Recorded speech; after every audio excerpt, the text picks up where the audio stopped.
Hello guys, 'Brahmanandam' అనే చిత్రం ఎలా ఉంది తెలుసుకునే ముందు మన ఛానల్‌ని సబ్స్క్రైబ్ చేసుకోండి. ఇక రివ్యూ టాపిక్‌లోకి డైరెక్ట్ వెళ్ళిపోదాం. భయ్యా ఇది ఒక మంచి ఎమోషన్స్ సినిమా భయ్యా. నిజంగా చెప్తున్నా. కొన్ని ఎమోషన్స్‌ని ఇట్లా చూపించేసిండు కళ్ళకి. ఫ్రెండ్‌షిప్ అనేది, ఒక ఫ్యామిలీ అనేది, అలాగనే వృద్ధాశ్రమం అనేది ఏందనేది గిట్ట ఈ చిత్రంలో క్లియర్‌గా మనకి చూపియడం జరిగింది. వీడియోని ఎండ్ దాకా చూడండి. చిత్రం డైరెక్టర్ వచ్చేసి ఆర్‌వీఎస్ నిఖిల్. ఇక ఈ చిత్రంలో మెయిన్ హీరో వచ్చేసి బ్రహ్మానందం గారు. ఇక తన కొడుకు రాజ్, ఇంకా వెన్నెల కిషోర్ గారు. వీళ్ళు ముగ్గురు మెయిన్ క్యారెక్టర్స్ ఈ చిత్రంలో.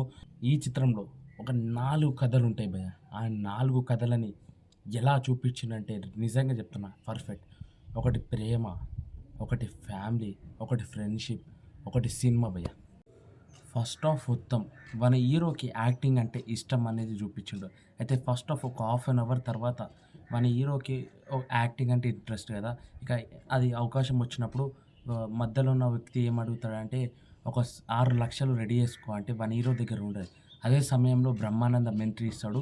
6,00,000 నీకు కావాలంటే నా ఎంబడి ఊరికి వచ్చి అని చెప్తాడు. అయితే సెకండ్ హాఫ్‌కి వచ్చేసరికి అక్కడ తెలిసే విషయం ఏందంటే బ్రహ్మానందం గారు ఒకరిని ప్రేమిస్తాడు. అక్కడ వెన్నెల కిషోర్, రాజు గారు ఈ చిత్రంలో ఫ్రెండ్స్. అంటే రాజు గారు ఎలాంటి పని పాట లేకుండా అంటే తనకొక డ్రీమ్ ఉంటుంది.